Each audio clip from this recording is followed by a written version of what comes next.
sin so evil? It's because, like I say, if you sin against a human being, that's wrong. If I sin against an officer, that's wrong. If I sin against a judge, that's wrong. A governor, that's wrong. If I sin against the president, that's even worse. But when we sin against the ineffable majesty on high, we incur an infinite debt. A debt that we cannot pay. No matter how good I am, no matter how many times or hours I come volunteer here, no matter how many dishes I wash here, I will never, ever be able to tip that scale into my favor. Ever. So this is what it means to believe on Jesus Christ.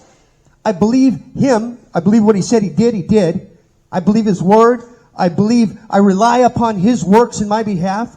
I rely on His life so He can impute that righteous life to me as though I lived it. And I rely on His death as though I died with Christ on that cross.